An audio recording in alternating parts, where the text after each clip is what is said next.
This is so sweet. It's like going back in time like 150 years. Folks are playing ball with their kids. You got some other folks back here setting up some horseshoes. Around the corner, just some families hanging out on some quilts. This is what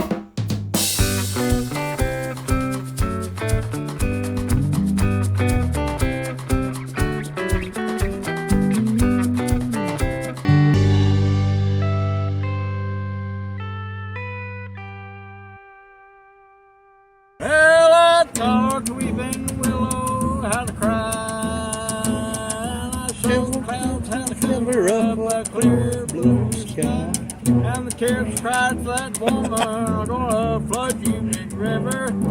I'm gonna sit right down here till I die. How are you doing today? Fine, how are you? I'm well. Where are you from? Shelbyville. Shelbyville. My daddy's friend's name's Joe Elliott. Is that right? Yes, sir. He lives in Cedar Hill, Adams, Tennessee, Robertson County. Yeah.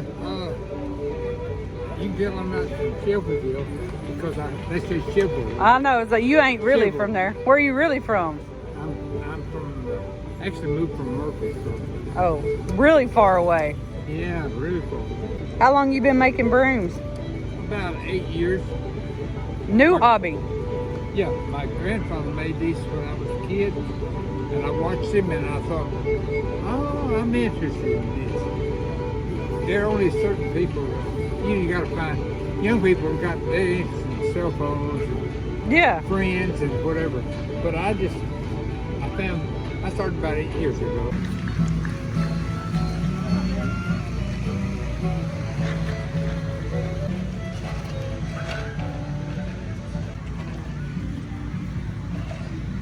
So tell me about the first 10 years of bluegrass. Okay, well, 100 years ago this year, Fiddle and John Carson from Georgia made the first country music record. What they didn't call it country music yet, but found out there was a market for it, and that kind of started the whole thing going. And the fellow that made the records was a man by the name of Ralph Peer, and he went over and switched companies over to the Victor Company. And 4 years later, in 1927, they made the first recordings of Jimmy Rogers, the Singing Brakeman, and the Carter family up in Bristol in 1927. And they called that the Big Bang of country music. That really started it going.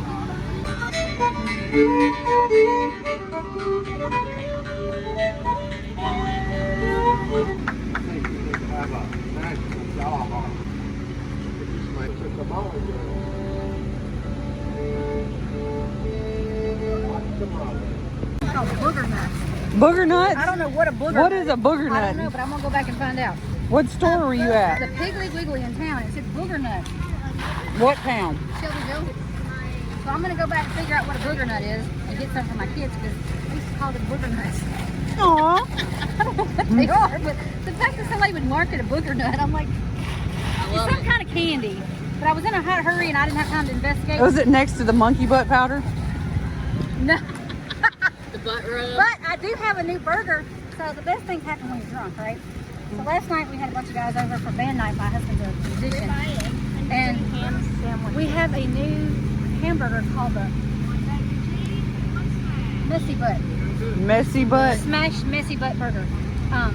So it's a hamburger, it's cheese, a hamburger, Boston butt or pulled pork barbecue sauce, more cheese, onions and jalapenos.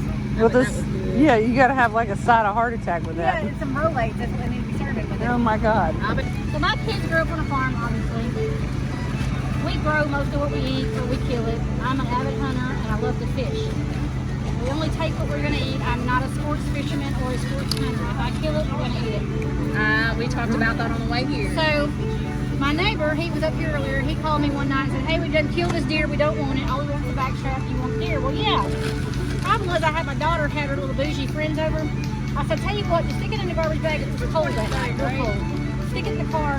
I'll go out there and get it once these kids go to bed, and I'll get it processed in the freezer. So I go out and get the deer. He's cut it. He's taken the backstrap out. He's cut it in quarters for me. Oh no, cut it in quarters for me. It's field dress, which means I got to work on it. So I thought they were in the bed asleep I go out there and get the deer, and I throw it in the bathtub so I can wash it. It's field dress, and I get the hair, the sticks, the leaves of it, right? So I got the first chunk of it. Of course, blood. It's real bloody. It was in a hat. It was heavy. I got the first chunk out of the bathtub, dragged it into the kitchen. I covered my island with stuff to prevent it making a nasty mess. I think they're asleep. The next thing I hear is his bone-curling scream. Oh no. So, trying to clean this mess up, I get a phone call. It's one of the dads saying, listen, I know you don't have a dead body in your bathtub, but what the hell are you doing? My daughter is hiding in the closet. I'm just giving you a heads up in case you need to put anything away. The police have been called because they have reported you for a dead body in the bathtub. I said, no, I'm dressing a deer out. Well, I knew you had a rational explanation, but I'm on the way over there because she's hysterical. These are Busey city people. So the police come out, they have to search the house because they told them it's a dead body. They go in the bathroom. Obviously, it's a deer car because they know me. And they say, what are you doing? I'm dressing the deer. The little girl's hysterical. She ends up going home that night. And my daughter comes to me and says, Mama, why can't we not be normal and get our food from Walmart where this stuff does not have to happen? That's precious though, right? Yeah, the little girl, so the same little girl does come back over. And the same little girl comes back over again, and my son, She comes back for round 2. yeah, poor thing. My daughter makes me swear I won't do anything stupid, right?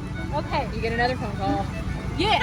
This time it's because my son's snake got out of the pen. He was always catching rabbits and grass snakes and frogs. He had a whole ecosystem in his bedroom. Well, his snake had got out. We couldn't find the damn snake. I'm like, don't tell your sister, we'll find the snake. But we found it all right. It was hot that night. She put a fan in her window.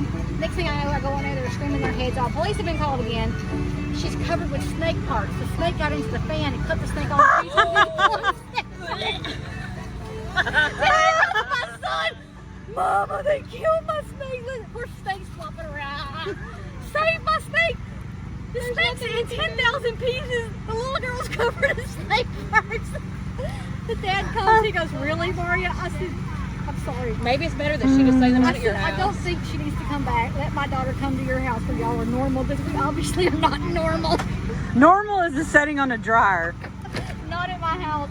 So the little girl was there, I'm gonna die, I'm gonna die. I'm like, you're not gonna die. The snake is dead. I mean, it's like in a bajillion pieces all over her, the room, everywhere. My daughter is so mad. That's perfect. I hate you, Mom. Morgan, you want to spend the night at Ella's house? It's literally. But you know, I think this is a part of Tennessee people are looking for. You know, all these people are coming here. Yes. And you're like, why are they coming here? Right here. But they don't know how to find this. Well, this isn't for sale. No, not that. Yeah. This. Yes. Not yes. not that. This. They don't. This is what they're after, though. Yeah. And Not that, you know, like they're after this feeling, they are. and you can't fake it. Nope. It's either real or it's not. And I mean, I consider myself pretty well traveled. I do enjoy traveling. And, you know, everybody's dead. Like my family, I'm the oldest. Like, it kind of makes you feel very surreal when you realize you're the matriarch of your family. Like, everybody's dead. My mom, my grandmas. I got one aunt left. I have a stepmother, and she's my stepmother because she stepped in when my mom died. You know? But when you realize you're the matriarch of your family and your kids have all moved away and gone to college, I don't have to stay here. But of all the places I've traveled to and all the places I've been, this is my home. And that's why I call the channel I Am From Tennessee, because no matter where I've lived in the world, a lot, like, and I've lived in quite a few places, always the conversation starts, I am from Tennessee. And I'm not from here originally. Well, you are now. I am now. This is my home. Yeah. I mean, that's not like, you know, you ask people sometimes what do they do and they tell you about their job. It's like, that's not what I asked you. Well, that's not what you do. Doing what I love to do. Where do you get your skins at? Let me tell you about that story. Originally, I grew up on a hog farm in Georgia. And we were farm to table. And we killed the hogs and we made the lard and rendered the lard and dried the skins. And we made a product more like crackling. That one's yours right there. You're very welcome. But I don't kill hogs anymore. So these come out of a slaughter plant in North Carolina. Already beautifully processed and ready for me to cook. Ah. I know I had a friend, she called me later, she's like, how do you make lard? And I was like, easy, you just put it in a pot. Yep, let it get warm. That's all you do. Let it cook it down. What do you think this is? What do I think? No, that feeling we were talking about. Oh, How do you describe that feeling? I personally think it's God. I think that God has put me where I'm supposed to be, doing what I'm supposed to be doing. I left corporate America, and I am retired, and I cook food for a living. I sell furniture. You nurture people I do. in the old way. And I think that God has gifted me with a nice business that I can touch people's lives. And you know, I sell a lot of food, but I give a lot of food away too. Because I feel like that we need to be blessing people with our talents, our time, our talents, our gifts, and this is my gift. And nothing, I mean, I still work a full-time job. I went back to work, I need the health insurance as a bus driver. So I drive a school bus. And that's my job, I drive a school bus. And I feed these kids stuff off my food truck. If my kids on my bus come up, they know they can always get a meal. But this is my happy place. And particularly cooking these pork skins is mine. I mean, I love her, and I love to create food, and I love to cook. But this is truly my happy place, cooking the pork skins. But this is the old. This is like where the old becomes new. And so when I tell people, like when my kids with me, before my mom died, I don't have a picture because I didn't have my grandkids. Before my mom died, there was 3 generations that worked this business. My mom, me, and my kids. And then my son, she died before I had grandkids. So it was 3 generations. So when I have my grandkids with me, they come some. There's still 3 generations running. And I grew up on a hog farm. We actually were farm to table. Like I know how this was made. Yeah, I mean, it was before it was trendy. Yeah. It's just how My we. daddy was It's so just cheap. how we survived. He ate everything but the squeal. Like I tell people about making souse meat and about hog head stew. Like we ate that stuff. And as a kid, one of my favorite things was after we killed the hogs, he'd take the bladders out. And blow it. He'd rinse them out, blow them up, tie a knot in it, and tell us, go play with this and leave us alone. And we would be out playing with these bladders. Well, they were thick, they wouldn't bust. You could play with them for days, and they get kind of stinky and slimy. But we didn't know that was gross. Nobody told us that was gross. You didn't have to have any probiotics either. No, and we would take the chitlins, and we would eat the chitlins. Nobody, and my dad would call them chitlins. Did you lay them in the creek and wash them? Yes. We bring a wash pot, we bring them in there. And this is so gross, but if you found a pearl of corn, that was like finding, that was an oyster. It was like finding a pearl in your oyster. I mean, think about how disgusting that is. We didn't know it. Nobody told us it was gross. We'd make souse meat, and if you got an eyeball in your souse meat, that was a treasure. It's vile. My kids would not eat pig eyeballs, you know? I mean, I like in different parts of the world. They'll eat Spam. Same damn thing. Except it's like super processed. Yeah. In some terrible place. They'll eat Spam, but they won't eat souse meat. My granddad call it elbows and assholes. He said, you want elbows and ass? I'm like, what? No. The thing I tell people is this, you know, like these pork skins and souse meat, because you're boiling the feet to get the gel. The gelatin's coming out the feet of the hog because you got to boil it out, right? Jello before there was Jello. Yes, and the thing that people don't realize is that souse meat and this is one of our only naturally occurring sources of glucosamine in our diet, because that gel, bone marrow is another good example. That gel is actually good for us. It's good for our hair, it's good for our skin, it's good for our bones and joints. Like we were paleo before paleo was a thing. And I tell people, these are healthy if you can eat in moderation. Now, I cannot eat in moderation, but if you can eat them in moderation, they're very healthy. I would rather eat that than I had, you know, like a bag of potato chips, like Lay's. Yeah, these are much better. For me, when I come in here, especially at night, I set up last night, and they can't feel. It's like so peaceful in here at night. It's quiet, it's peaceful, it's quaint. It's peaceful in the daytime. It is peaceful, and it's like hallowed ground. So this is one of my favorite festivals to work on. What other festivals do you go to? I spend about 40 weekends a year, 40 to 50 weekends a year at festivals. In Tennessee? In Tennessee, and I try not to leave 50-mile radius. So like this weekend I'm here. Next weekend I'll be in Murfreesboro. The next weekend I'll be in Murfreesboro. Then I got Bell Buckle Craft Fair. That's a good one. My business name is Skins and Nuts. If you follow me on Facebook, you'll see where I'm on the label. Skins and Nuts. Well, thank you. You want one? Hey, wait a minute, get your knife. She knows. My dogs love them. She does. She stand there and growl at me. Thank you for stopping by. Thank you for sharing your story with me. Book is empty, not a penny can I show. Get off, you railroad bum. He slammed the boxcar door.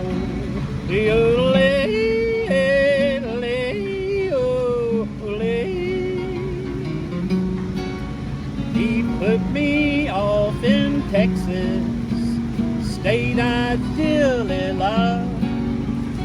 Wide open spaces all around me, the moon and stars up above. Nobody seems to want me or lend me a helping hand. I'm on my way from Frisco, going back to Dixieland.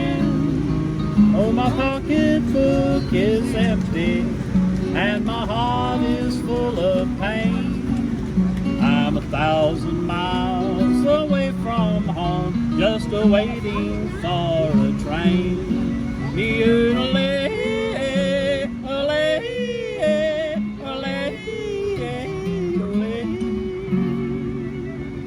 God bless you, sir. Yes, sir. That Very was nice. that was just what I